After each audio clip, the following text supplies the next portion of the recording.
Abonnez-vous et cliquez aussi sur la petite cloche de notification pour ne rien rater de nos prochaines vidéos. N'oubliez pas de partager aussi la vidéo et de la liker. Et notre deuxième rédaction, déjà au téléphone avec nous, c'est la rédaction du quotidien Togo Matin. Et pour en parler, nous sommes avec le patron Dieudonné Korolakina. Dieudonné, bonjour. Bonjour Eric, bonjour auditrices, auditeurs de Radio Taxi FM. Et vous aussi, Dieudonné, vous revenez sur le séminaire gouvernemental avec la feuille de route 2020-2025, état des lieux des grands projets. C'est sur cela que vous aussi vous revenez ce matin. Oui, alors le chef de l'État et le Premier ministre et tous les membres du gouvernement sont dimanche à Cara.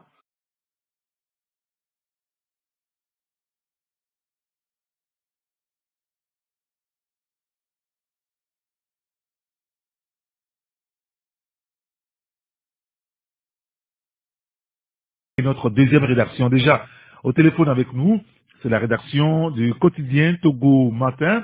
Et pour en parler, nous sommes avec le patron Dieudonné Korolakina. Dieudonné, bonjour.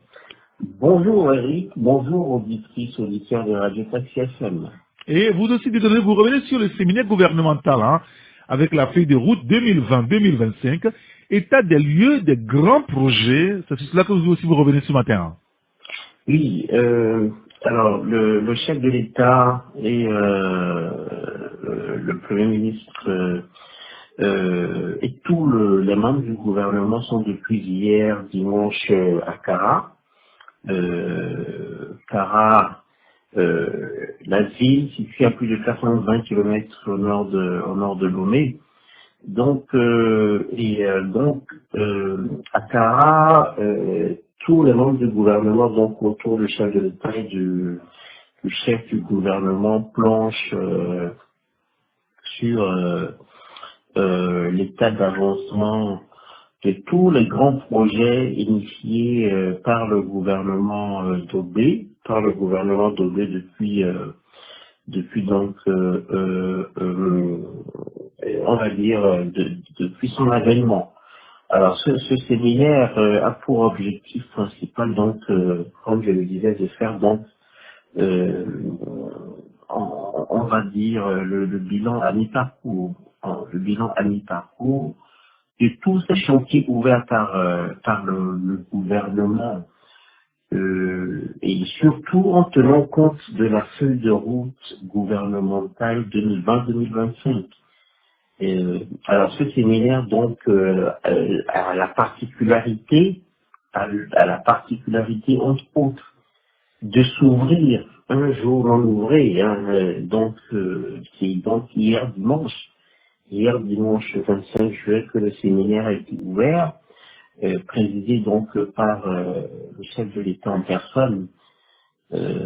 Et donc ce séminaire va se poursuivre aujourd'hui, ce 26 juillet, à Caracullo, avec donc tous les membres du gouvernement qui, par-delà l'état ou l'étude de l'état des lieux des différents projets prioritaires initiés, donc va pouvoir se donner de nouvelles perspectives pour voir dans quelle mesure les projets qui n'ont pas pu réaliser un grand score en termes d'objectifs, comment donc tous ces projets pourront être boostés afin effectivement que tous ces grands chantiers puissent enfin réaliser un score assez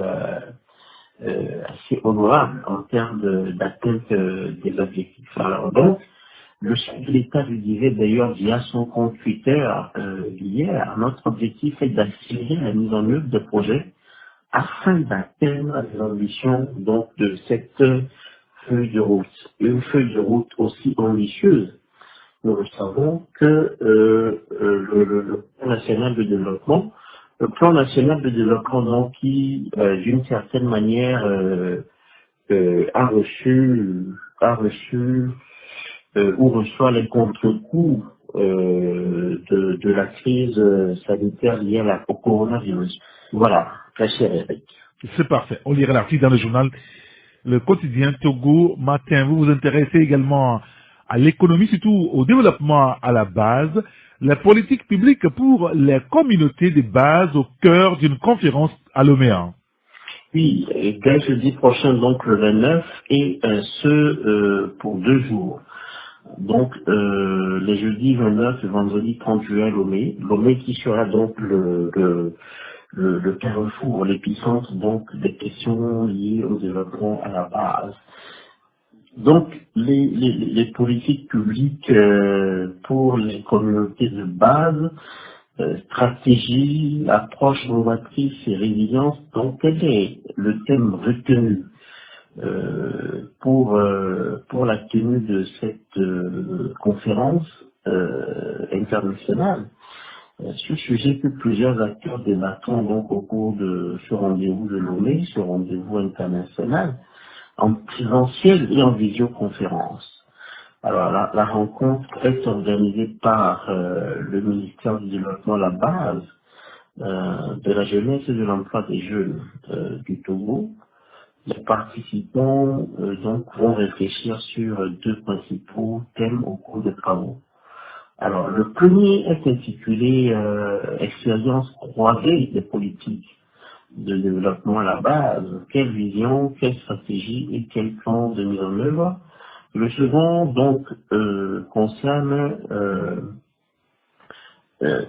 les communautés de base face à la Covid-19, innovation et résilience, dont les approches des pays le sont à prise de perspective. Voilà, en tout cas, pour une telle rencontre, nous disons vraiment chapeau. Nous disons vraiment chapeau au gouvernement. Chapeau en l'occurrence donc au ministère du Développement à la base, parce que prendre l'initiative déjà en soi d'organiser une telle rencontre en pleine crise sanitaire, c'est quand même, cela relève d'une certaine manière d'une gageure, pardon. Donc, la pandémie qui a eu des répercussions sur la population, naturellement va être abordée. C'est quand même aussi un pari intéressant à relever. Et la rencontre de Lomé servira donc de cadre de partage d'expérience, de gestion et d'élaboration des politiques publiques pour les communautés à la base. Alors, il faut par ailleurs noter que la rencontre verra la participation d'éminentes personnalités au rang desquelles le Premier ministre, Madame Victoire Sénégal-Debré en personne, donc du président du conseil d'administration du Centre de développement de l'OCDE et représentant permanent donc de l'Espagne auprès de l'OCDE, donc l'OCDE qui se définit naturellement comme l'organisation de coopération et de développement économique. D'ailleurs, le Togo est admis au centre de développement de l'OCDE en mai 2019. Il faut le dire, c'était quand même un événement très célébré à cette époque. C'est vrai. Très bien. Tous ces sujets à lire dans votre journal Le Quotidien Togo Matin. Merci beaucoup, Dieudonné Kodolakinan. Merci beaucoup, très cher Eric. Très très bon début de semaine à toi-même. Très bon début de semaine aux auditrices et aux auditeurs de Radio Taxi FM. Merci beaucoup et bonne journée à vous. Hein. Bonne journée. À bientôt.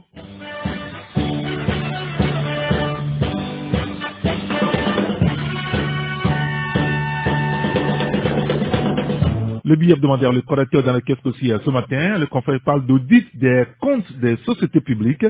La pagaille de trop, écrit notre confrère. Trading et comité de suivi des remboursements.